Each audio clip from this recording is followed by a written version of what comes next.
హుస్నాబాద్లో రైతు మహోత్సవ కార్యక్రమం వద్దకు ఎద్దుల బండిపై ఊరేగింపుతో వచ్చిన మంత్రులు తుమ్మల నాగేశ్వరరావు, మంత్రి పొన్నం ప్రభాకర్, మంత్రులకు కలెక్టర్ మను చౌదరి, వ్యవసాయ అధికారులు ఘన స్వాగతం పలికారు. వ్యవసాయ మార్కెట్ యార్డులు ఏర్పాటు చేసిన రైతు మహోత్సవ కార్యక్రమం వద్ద ఏర్పాటు చేసిన స్టాల్స్ను రిబ్బన్ కట్ చేసి వారు ప్రారంభించారు. అనంతరం స్టాల్స్ను పరిశీలించారు. స్టాళ్లలో ఆయిల్ ఫామ్, ప్రకృతి సిద్ధంగా పండించిన కూరగాయలు, ఉద్యానవన, పట్టు పరిశ్రమకు సంబంధించిన వాటిని పరిశీలించారు. భారీగా దిగుబడి వచ్చిన ఫామ్ ఆయిల్ పంటపై అధికారులను అడిగి తెలుసుకున్నారు మంత్రులు. పట్టుగూళ్ల దండలను పరిశీలించారు. నూనె గింజల ఉత్పత్తి స్టాళ్లను పరిశీలించి ఆధునిక సాంకేతికతతో కూడిన వ్యవసాయంలో అధునాతన యంత్రాలను పరిశీలించారు. డ్రిప్ ఇరిగేషన్, కొత్తగా వచ్చిన స్ప్రింక్లర్లను, పండ్ల రకాల నూతన వంగడాలను, వివిధ రకాల వంటల విత్తనాలను పరిశీలించారు. నీలి విప్లవం ద్వారా చేప పిల్లల ఉత్పత్తి, శనిగరం ప్రాజెక్టులో విడుదల చేసిన చేపలను ఎక్స్పెరిమెంట్ ద్వారా వివరించిన అధికారులు. పాడి పరిశ్రమ, పాల ఉత్పత్తి స్టాళ్లను, మేకలు, గొర్రెల, ఆవుల, గేదెల కృత్రిమ గర్భధారణ తదితర వాటిని పరిశీలించారు. మార్కెట్ కమిటీలో జ్యోతి ప్రజ్వలన చేసి తెలంగాణ రైతు మహోత్సవం ప్రారంభించారు. ఈ కార్యక్రమంలో MLC Anjireddy, oil fed corporation chairman Janga Raghavareddy, వ్యవసాయ శాఖ కమిషనర్ గోపి, సిద్దిపేట జిల్లా collector Manu Chaudhary, additional collector Garima Agarwal, Abdul Hamid, Siddipet గ్రంథాలయ సంస్థ చైర్మన్ లింగమూర్తి, మార్కెట్ కమిటీ చైర్మన్లు Kandi Tirupati Reddy, Sudhakar, single window chairman Bolishetti Shivaiah, రైతులు తదితరులు పాల్గొన్నారు. రైతాంగానికి సంబంధించి 4-5 జిల్లాలకి కేంద్రమైనటువంటి హుస్నాబాద్లో పెడితే ఉపయోగం ఉంటుంది. మా సొసైటీ ప్రెసిడెంట్లు కానీ, మార్కెట్ కమిటీ చైర్మన్లు కానీ, స్థానిక నాయకులు, రైతులు ఉత్సాహంగా ఉన్నారు. హుస్నాబాద్లో పెట్టాలి అని చెప్పి పొన్నం గారు మా డైరెక్టర్ గోపి గారిని ఒత్తిడి చేసి ఈ యొక్క కార్యక్రమాన్ని ఏర్పాటు చేసుకున్నారు. అదేవిధంగా జిల్లా కలెక్టర్ గారు, వారి యంత్రాంగం పెద్ద ఎత్తున కార్యక్రమాలు నిర్వహిస్తూ ఉంది. వైస్ ఛాన్సలర్స్ కూడా 2 వచ్చారు. జానయ్య గారు వచ్చారు, రాజిరెడ్డి గారు వచ్చారు. అదేవిధంగా వెటర్నరీ డైరెక్టర్ గారు కూడా వచ్చారు. కార్పొరేషన్ చైర్మన్లు మా రాఘవరెడ్డి గారు, రాయల్ గారు, అంజిరెడ్డి గారు, ప్రియమైనటువంటి ప్రజాప్రతినిధులు, నా రైతు సోదరీమణులందరికీ ఈ యొక్క రైతు మహోత్సవ సందర్భంగా పత్రికా విలేకరులకి ధన్యవాదాలు. ఇది మేము ఏదో ఉపన్యాసాలు ఇవ్వటానికో లేదు రాజకీయపరమైనటువంటి మాటలు చెప్పటానికో ఈ యొక్క సమావేశాలు ఏర్పాటు చేయట్లేదు. మారుతున్నటువంటి వాతావరణ పరిస్థితులు కావచ్చు, లేదు యాంత్రీకరణ కావచ్చు, విత్తనాలు కావచ్చు, వ్యవసాయ పద్ధతులు కావచ్చు, పంటల మార్పిడి కావచ్చు, సేంద్రియ పద్ధతిలో చేస్తే ఏ రకంగా ఆ పంటలకు డిమాండ్ ఉంటుందో, లేదు ఎరువులు ఎక్కువ వేస్తే వచ్చే అరిష్టాలేంటో రైతాంగానికి పూర్తి స్థాయిలో అవగాహన ఉంటే, తెలియక మేము మా తాతల తండ్రులు చేసిన వ్యవసాయమే చేసుకుంటా పోతా ఉంటే ఆ కుటుంబాల యొక్క జీవితాలు కూడా అరాకొరాగానే అదే ఆదాయంతో ముందుకు రాలేకపోతున్నాయి. అందుకనే భూమి ఎట్లాగూ పెరగదు, మన ఆదాయాన్నే పెంచుకోవాలి. ఆదాయం పెరగాలంటే ఈ ప్రపంచానికి కావలసినటువంటి వస్తువులను మనం పండియాలి. మానవాళికి కావలసినటువంటి యొక్క పంటలను మనం పండించాలి. ఆ పంటలను నాణ్యతతోటి పండించాలి. ఇందాక మా గోపి గారు చెప్పారు, మన తాతలు 2 కిలోలు యూరియా వాడితే మనం ఇప్పుడు 150 కిలోలు వాడుతున్నామంట. అదే మన రైతాంగానికి అరిష్టం. ఎందుకంటే పక్క దేశాలు కానీ, పక్క రాష్ట్రాలు కానీ మన పంటలు కొనాలంటే అది టెస్ట్ చేస్తే అది పనికిరాదు అనే దానికి మనం పురుగు మందులు ఎక్కువ వాడుతున్నాం. పురుగు మందులు ఎక్కువ ఎందుకు వాడుతున్నాం అంటే యూరియా, అదేవిధంగా ఎరువులు ఎక్కువ వాడుతున్నాం. మన తాతలు పండించినటువంటి న్యాచురల్ ఫార్మింగ్ కానీ, సేంద్రియ వ్యవసాయం కానీ, ప్రకృతి వ్యవసాయం కానీ, పశువుల పెంటతోటి చేసే వ్యవసాయాన్ని మర్చిపోయాం. అందుకని మన పంటలకి బయట దేశాల్లో గిరాకీ రావట్లేదు. మన ఏ పంట పండించినా ఇతర దేశాలు కొనాలంటే అది వాళ్ళకి అనుకూలంగా ఉంటే తప్ప మందులు ఎక్కువ వాడితే పంటలు కొనట్లేదు. అందుకని ఆ అవగాహన మీకు కావాలి అంటే వైస్ ఛాన్సలర్తో కానీ, శాస్త్రవేత్తలతో కానీ, అభ్యుదయ రైతులు కొంతమంది చాలా గొప్పగా మాట్లాడారు. వాళ్ళ అనుభవాలు కూడా మీరు పంచుకోండి. ఈ 3 రోజులు రైతులు వాళ్ళకు ఉన్నటువంటి సమస్యలు మీరు పరిష్కారం చేసుకుంటూనే మీకున్నటువంటి అనుభవాన్ని కూడా ఉద్యోగస్తులకి, అధికారులకి, శాస్త్రవేత్తలకు కూడా చెప్పండి. ఎవరం కూడా నిష్ణాతులం కాము. అనుభవపూర్వకంగా వచ్చే అనుభవాలని మనం నేర్చుకొని పరస్పరం మార్పిడి చేసుకొని మీకేం కావాలో శాస్త్రవేత్తలు ఏం చేయాలి, మీకేం కావాలో ప్రభుత్వం ఏం చేయాలి, మీకేం కావాలో మిగతా శాఖల పరంగా మీకు ఏ అవసరాలు ఉన్నాయో ప్రభుత్వం దృష్టికి రావటం కోసం మా జానయ్య గారు శాస్త్రవేత్తలనే మీ గ్రామాలకు పంపించారు. అందుకని శాస్త్రవేత్తలు ఇప్పటి వరకు ల్యాబుల్లో ఉండి తయారు చేస్తున్నారు. వాడి యొక్క పరిజ్ఞానాన్ని రైతాంగానికి చేరట్లేదనే ఉద్దేశంతో వాడి యొక్క శాస్త్ర విజ్ఞానాన్ని మొత్తాన్ని మీకు చెప్పాలని చెప్పి మీ గ్రామాలకే పంపించారు. ఇప్పటికే 1000 గ్రామాలు పూర్తయినాయి. మిగతా గ్రామాలకు కూడా శాస్త్రవేత్తలు తిరుగుతున్నారు. దానికి వ్యవసాయ విశ్వవిద్యాలయానికి ప్రత్యేకంగా మనం ధన్యవాదాలు తెలియజేస్తున్నాం. అదేవిధంగా హార్టికల్చర్ విశ్వవిద్యాలయం కూడా కార్యక్రమం తీసుకోవాలి. ఈనాడు దేశంలో ఏ పంటలు పండుతున్నాయి, మన భూములకి ఏ పంటలు అవసరం, ఏ పంటలు పండితే మన రైతు నిశ్చింతగా నిర్భయంగా ఉండగలుగుతాడు, ఆదాయాన్ని సంపాదించుకోగలుగుతాడు. హార్టికల్చర్ కూడా మీరే చెప్పారు, యాస్మిన్ గారు కానీ డైరెక్టర్. అదేవిధంగా తక్కువ ఉన్నది మన రాష్ట్రంలో హార్టికల్చర్ పంటలో దిగుబడి తక్కువ ఉంది. కూరగాయలు కూడా మనం పక్క రాష్ట్రాల నుంచి తెచ్చుకుంటున్నాం. ఇందాక పందిరి వ్యవసాయం చేసే రెడ్డి గారు చెప్పారు, ఆయన ఇప్పుడు 50-60 ఎకరాలు పందిరి వ్యవసాయాన్ని చేసి సేంద్రియంతో ఈరోజు చుట్టుపక్కల జిల్లాలకు సప్లై చేస్తున్నాడు. అంటే ఆయనకి ఎప్పుడు కూడా వ్యవసాయ పరంగా ఇబ్బంది జరగల, ధరల పరంగా ఇబ్బంది జరగల. అందుకనే మనం కూడా మన రాష్ట్రానికి సరిపోని ఉత్పత్తులే కాకుండా పక్క రాష్ట్రాలకి పక్క దేశాలకు పంపించే స్థాయికి తెలంగాణ రైతు వెళ్ళాలి. అందుకనే ముఖ్యమంత్రి రేవంత్ రెడ్డి గారు ఆయన అధికారంలోకి వచ్చాక మొట్టమొదటిగా నాకు ప్రాధాన్యమైనటువంటి పద్ధతి రైతన్నకి నాకు ఎంత శక్తి ఉంటే అంత నేను ఖర్చు పెట్టి తెలంగాణ రైతును కాపాడుకుంటేనే మనకి ఈ అవకాశాలు ఇచ్చినటువంటి రైతులకి సంతోషంగా ఉంటారని. అందుకనే మొట్టమొదటి పంట కాలంలోనే సుమారు 35,000 కోట్లు రైతుల ఖాతాల్లో జమ చేశాం. ఆర్థికపరమైన వెసులుబాటు లేకపోయినా కష్టాలున్నా వేరే రకాలైనటువంటి కట్టడి చేసి రైతాంగాన్ని ఆదుకోవాలని 1-2 సందర్భాల్లో ఆలస్యమైంది. నేను నిన్న కేబినెట్లో ముఖ్యమంత్రి గారు చెప్పారు, ఈ సంవత్సరం రైతు భరోసా వాళ్ళ పంటలు వేయకముందే వాళ్ళ జేబుల్లోకి వెళ్ళాలి అని చెప్పి నిన్న ముఖ్య కార్యదర్శికి ఆదేశించారు. తప్పకుండా అతి కొద్ది రోజుల్లోనే మీరు ఇత్తనం నాట్లు పెట్టకముందే మీ రైతు భరోసా మీ ఖాతాల్లో ఏపిస్తామని చెప్పి కూడా ఈ సందర్భంగా మనం చేస్తున్నాం మాట. అదేవిధంగా మీకు సంబంధించినటువంటి అన్ని వ్యవసాయాలకు సంబంధించినటువంటి కార్యక్రమాలు మేము ముందుగానే వెళ్తున్నాం. జానయ్య గారు ఇంకా మేలైనటువంటి మూల ఇత్తనాలను మీ ఊర్లకు పంపించారు.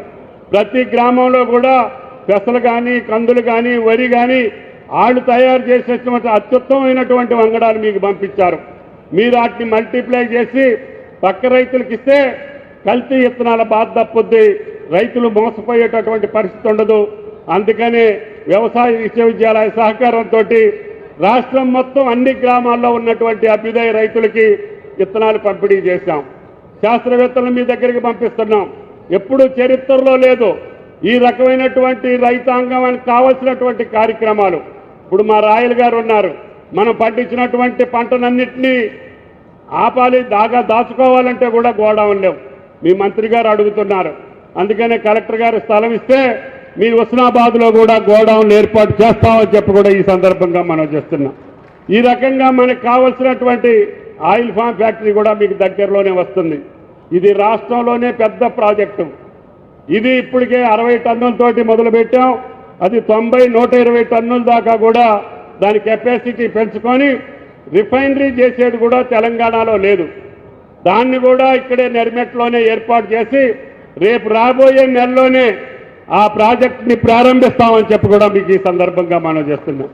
ఒక ఆయిల్ ఫామే కాదు, మీరు ఏ రకమైనటువంటి హార్టికల్చర్ పంటలు పండించేదానికి అనేక అవకాశాలు మన తెలంగాణ రాష్ట్రానికి ఉన్నాయి.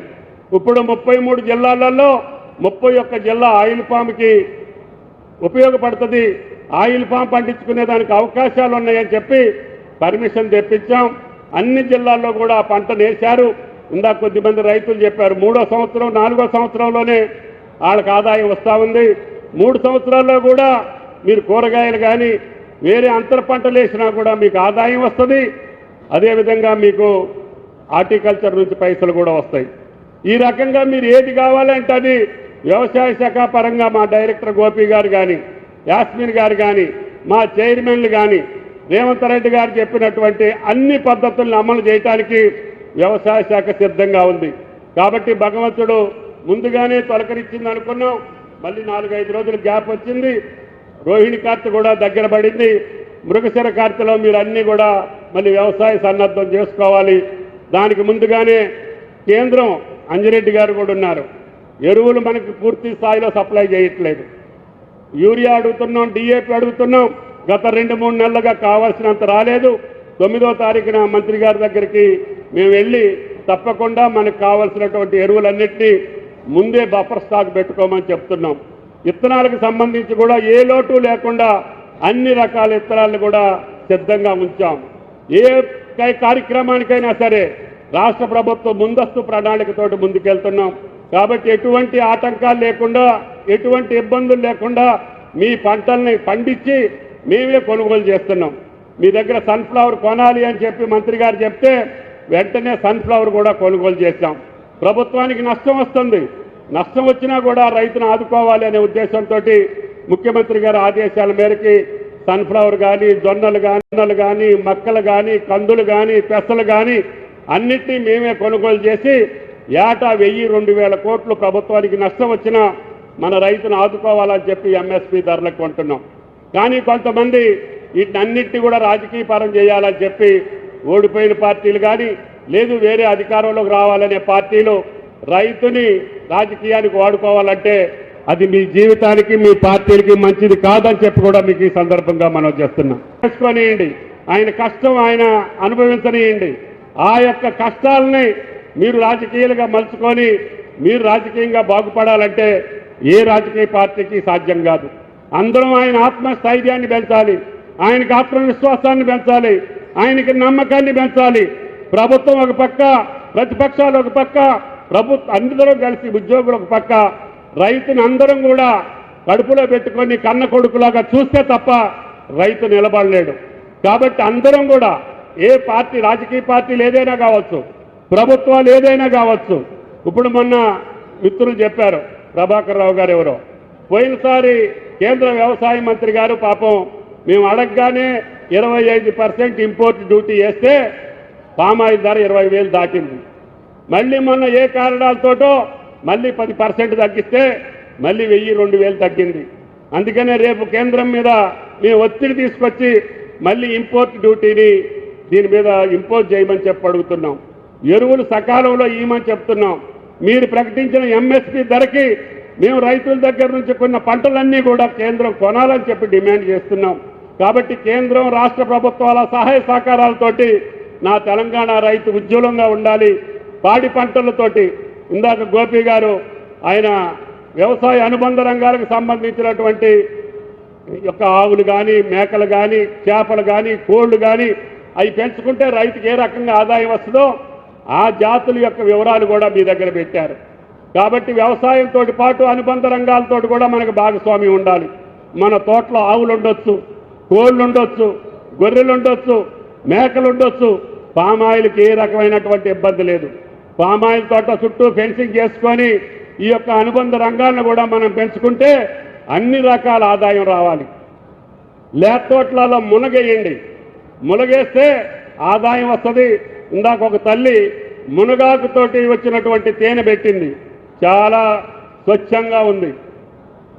మునగాకి కాయలకు ధర ఉంది, ఆకుకు ధర ఉంది, మునగ తేనెకి ధర ఉంది, మునగ ఆకులకి పెద్ద డిమాండ్ ఉంది. అది 3-4 సంవత్సరాలు మీరు పామాయిల్ కోతకొచ్చే లోపల ఆ మధ్యలో మునగ చెట్లు వేసుకుంటే అదొక వేరే రకమైనటువంటి ఆదాయం వస్తుంది. అందుట్లో జాజ్ వేసుకోవచ్చు, అదే అందుట్లో కోకో వేసుకోవచ్చు, అనేక రకమైనటువంటి పంటలు వేసుకోవచ్చు. హార్టికల్చర్లో కొబ్బరిలో అయితే ఇంకొక 2-3 పంటలు ఎక్కువ వేసుకోవచ్చు. కాబట్టి హుస్నాబాద్ రేపు రాబోయే 3-4 సంవత్సరాల్లో పచ్చగా పరివడెళ్ళాలని మీ మంత్రి గారి కోరిక, నా మిత్రుడి కోరిక. అందుకని హార్టికల్చర్కి సంబంధించినటువంటి అన్ని అవకాశాలని హుస్నాబాద్ నియోజకవర్గంతో పాటు ఈ చుట్టుపక్కల జిల్లాలు, తెలంగాణ ఇప్పటికే అడవులు కోల్పోయి మనకి అకాల వర్షాలు రావటం, సరైన సమయంలో వర్షాలు కురవకపోవటం, మళ్ళీ మనకి కాలం కావాలి అనంటే మనం హార్టికల్చర్ని మనం పెంచుకోగలిగితే మళ్ళీ సకాలంలో వర్షాలు వస్తాయి. రైతులు నిర్భీతిగా, నిశ్చింతగా వ్యవసాయం చేసుకునే అవకాశం వస్తుంది. కాబట్టి మీరు ఏ పంట పండించినా మీరు ధైర్యంతో ఎరువులు తక్కువ వాడి, పురుగు మందులు తక్కువ వాడి, సేంద్రియ వ్యవసాయాలు చేసి ఎక్కువ ఆదాయం పొందేటట్టుగా ఇక్కడ శాస్త్రవేత్తలు వచ్చారు, హార్టికల్చర్ అధికారులు వచ్చారు, అన్ని శాఖలకు సంబంధించినటువంటి అధికారులు ఇక్కడ ఉన్నారు. వాళ్ళ ద్వారా మీరు తెలుసుకోండి. మీకు కావలసినటువంటి సందేహాలు ఏమైనా ఉంటే వాళ్ళని అడిగి తీర్చుకోండి. ప్రతి గంటకి ఒక క్లాస్ ఏర్పాటు చేయమని చెప్పి జిల్లా కలెక్టర్ గారికి మా గోపి గారు ఆదేశాలు ఇచ్చారు. 3 రోజులు ఇదే హాల్లో ఏసీలు కూడా పెట్టాం. బయట వెళ్తే ఎక్కువ ఎండ ఉంది, కానీ ఇక్కడ చల్లగానే ఉంది. కాబట్టి దయచేసి కూర్చొని మీకున్నటువంటి అనుభవాన్ని చెప్పండి, మీకు కావలసినటువంటి అవసరాలు కూడా చెప్పండి.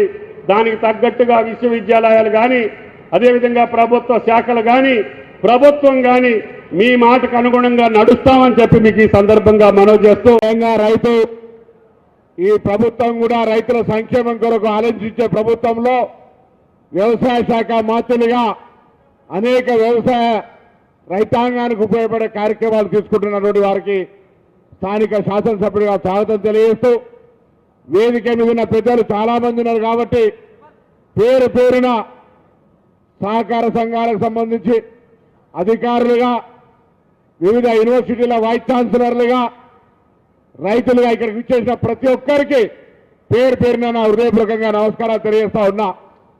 హుస్నాబాద్ ఎత్తైన ప్రాంతం. ఈ ప్రాంతానికి సంబంధించి జంగా రాఘవరెడ్డి గారు చెప్తున్నట్టుగా తొండలు గుడ్డు పెట్టే ప్రాంతం అంటారు, కానీ ఇక్కడ కూడా కొంత గొప్ప హార్టికల్చర్ ఉండే. ఇప్పుడు మరింతగా ముఖ్యమంత్రి రేవంత్ రెడ్డి గారి సహకారంతో గతంలో వైఎస్ రాజశేఖర రెడ్డి గారు ఫౌండేషన్ వేసినటువంటి 2007 దాదాపు 18 సంవత్సరాల క్రితం వేసినటువంటి గౌరవెల్లి ప్రాజెక్టును పూర్తి చేయడానికి డబ్బులు సేకరించి 3 జిల్లా కలెక్టర్ అహర్నిశలు భూసేకరణ జరిపి ప్రాంతం అంతా సస్యశామనం చేసే సందర్భంలో మా రైతులంతా మారుతున్న కాలానికి అనుగుణంగా సాంప్రదాయ పంటలతో పాటుగా వాణిజ్య పంటల్ని, మారుతున్నటువంటి పంటల యొక్క సాంప్రదాయ పద్ధతుల్ని, యాంత్రీకరణను, అదేవిధంగా రైతులకు సంబంధించినటువంటి నూతన మెలకువల్ని, శాస్త్రవేత్తల సలహాలను తీసుకునే విధంగా ఈరోజు ఇక్కడ వ్యవసాయ ప్రదర్శన ఏర్పాటు చేయడం జరిగింది. ఈ కిసాన్ మేళా 3 రోజుల పాటు ఉంటుంది. నేను హుస్నాబాద్ నియోజకవర్గంతో పాటుగా పక్కన కరీంనగర్ జిల్లా, సిద్దిపేట జిల్లా, జనగామ, హన్మకొండ జిల్లా రైతులు ఎవరైనా సరే ఇక్కడికి వచ్చి వ్యవసాయ శాస్త్రవేత్తలు, వ్యవసాయ అనుభవం ఉన్నటువంటి రైతులు, అధికారులు ప్రతిరోజు ఇక్కడ వారికి సంబంధించిన సబ్జెక్ట్స్ మీద రైతులకు చైతన్యం కలిగజేసే ప్రయత్నం జరుగుతుంది. ఈ అవకాశాన్ని వినియోగించుకోండి. మనం ఎక్కడో పోయి వ్యవసాయం మీద అవగాహన తెచ్చుకునే కార్యక్రమం కాదు, మన ఊర్లోనే జరుగుతోంది. మీ ఎన్ని పనులున్నా రైతులకు దయచేసి అందరికీ పేరు పేరున ఆహ్వానం పలుకుతా ఉన్నా. మీరు ఒక్కసారి ఈ 3 రోజులు జరిగేటువంటి కిసాన్ మేళకు వచ్చి, మరి అది హార్టికల్చరా, అగ్రికల్చరా, సెరికల్చరా, ఎనిమల్ హస్బెండరీ, ఏదైనా కావచ్చు, పౌల్ట్రీ కావచ్చు, లేదా ఫిషరీస్ కావచ్చు, అన్ని రకాల మరి ఇక్కడ ప్రదర్శనలు జరుగుతూ ఉన్నాయి. వాటి ద్వారా సాంకేతికమైనటువంటి, యాంత్రీకరణమైనటువంటి అనేక అంశాలు తెలుసుకొని ఆదాయం ఎక్కువ సంపాదించాలి, రైతు గర్వంగా తలెత్తుకొని తనకు ఉండబడేటువంటి ఇబ్బందుల నుంచి అధిగమించాలనే ఆలోచనతో ఈ కార్యక్రమం చేస్తా ఉన్నాం. నాగేశ్వరరావు గారు అడగగానే నాకు కేబినెట్లో ఒక అన్నగా అనేక సందర్భాల్లో చాలా సీనియర్ మంత్రి, మొత్తం ఇప్పుడున్నటువంటి కేబినెట్లో అనేక సంవత్సరాలు మంత్రిగా ఉన్నటువంటి వ్యక్తి తుమ్మల నాగేశ్వరరావు గారు. అన్నా, మాది జిల్లా కేంద్రం కాదు, కానీ రైతులు మొత్తం గ్రామీణ ప్రాంతం, ఇక్కడ ఒక అవగాహన సదస్సు పెట్టాలి, కిసాన్ మేళా నిర్వహించాలనగానే వారు ఒప్పుకొని సంబంధిత అధికారులందరినీ ఆదేశించి ఈరోజు ఇక్కడ ఈ యొక్క కిసాన్ మేళా కార్యక్రమం జరుగుతోంది. ఈ కిసాన్ మేళా ఉద్దేశం ఈ ప్రాంత రైతులంతా చైతన్యమై మరింత ఆదాయాన్ని పెంచుకొని ఆర్థికంగా ఎదగడానికి అవకాశం వినియోగించుకోవాలనేటువంటి ఆకాంక్ష. ఒకవైపు వ్యవసాయాన్ని అభివృద్ధి చేస్తూనే దానికి అనుబంధంగా పరిశ్రమలు తేవాలని, ఇవన్నీ ఉండడానికి విద్యారకంగా విద్యాలయాలు పెంపొందించడం, ఉపాధి అవకాశాలతో పాటుగా మన ప్రాంతాలంతా కూడా కొండలు, గుట్టలు, తదితర చెరువులతో ఉన్న ఈ ప్రాంతాన్ని టూరిజం రంగంలో కూడా అనేక రకాలుగా అంటే ఈ రంగాన్ని వదిలిపెట్టి ఆ రంగం మనకుండా అన్ని రంగాల్లో అభివృద్ధి చేయాలనే తలంపుతో ముందుకు పోయే సందర్భంలో అన్నిటికీ వెన్నెముక దేశానికి రైతే వెన్నెముక అటువంటి వ్యవసాయానికి అత్యంత ప్రాధాన్యత ఇవ్వాలని ఇక్కడ ఈ ప్రాంతం అంతా 90% పాడి పంటలు వెటర్నరీకి సంబంధించి కూడా ఈ ప్రాంతం అంతా కూడా మరి పాడి ఒక పశు సంపదకు సంబంధించి కూడా పెద్ద సంపద గౌరవ మంత్రి గారి దృష్టికి పశువులకు సంబంధించి కూడా ఒక ప్రత్యేకమైన కార్యాచరణ ఈ నియోజకవర్గాన్ని ఒక ప్రాక్టికల్గా మండలిగా ఈ నియోజకవర్గంగా తీసుకోండి. మా ఆకాంక్ష రాష్ట్రంలో ఉన్నటువంటి నియోజకవర్గాల్లో గ్రామీణ ప్రాంతమైన ఈ నియోజకవర్గం రైతుల పక్షాన ఆదర్శంగా ఉండాలి, నా రైతులంతా సంతోషంగా ఉండాలనేటువంటి ఆలోచనకు అనుగుణంగా మీకు ఎక్కడ ఏ అనుమానం ఉన్నా క్యాంప్ ఆఫీసులో ఇప్పుడే గౌరవ మంత్రి గారిని ఒక వ్యవసాయానికి సంబంధించినటువంటి అధికారి, ఒక పశు సంవర్ధక శాఖకు సంబంధించి, ఒక మహిళా సంఘాలకు సంబంధించి ఈ విధంగా అన్ని రకాల అధికారులతోటి ఈ ప్రాంత రైతాంగానికి వారి యొక్క బ్యాంకులు ఇతరత్ర లోన్లు స్కీమ్స్ మీద కూడా అవగాహన చేసే ఒక వ్యవస్థను ఏర్పాటు చేసినాం. కాబట్టి దయచేసి నేను మీ శాసనసభ్యుడిగా మీ ఆశీర్వచనంతో ఎమ్మెల్యే మంత్రిగా అయిన ఈ సందర్భంలో ఈ నియోజకవర్గానికి సంబంధించిన అన్ని రకాల సమస్యలు పరిష్కరించే విధంగా ముందుకు పోయే సందర్భంలో పెద్దలందరి సహకారం తీసుకొని మరిన్ని కార్యక్రమాలు తీసుకుందాం.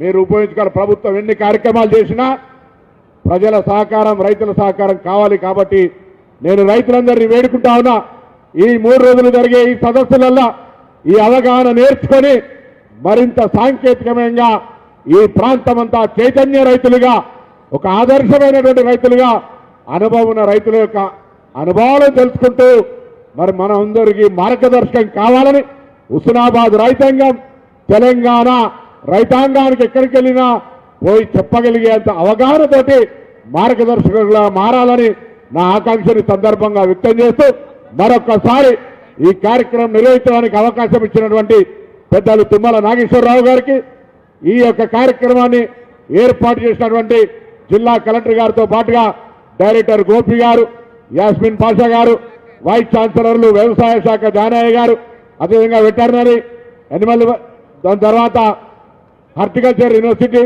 మరి కార్పొరేషన్ చైర్మన్లు అందరూ కూడా మా ఈ ఏర్పాట్లు చేసిన స్థానిక సింగిల్ విండో చైర్మన్ శివయ్య గారు కానీ, మార్కెట్ చైర్మన్ తిరుపతి రెడ్డి గారు కానీ, లింగమూర్తి గారు కానీ, Saidapur market chairman Sudhakar, కోయడ chairman Nirmala Jayaraj గారు కానీ, మిగతా నాయకులందరూ కూడా మరి ఇక్కడ ఈ ఏర్పాట్లు ఇంకా 3 రోజులు కూడా మీదే బాధ్యత.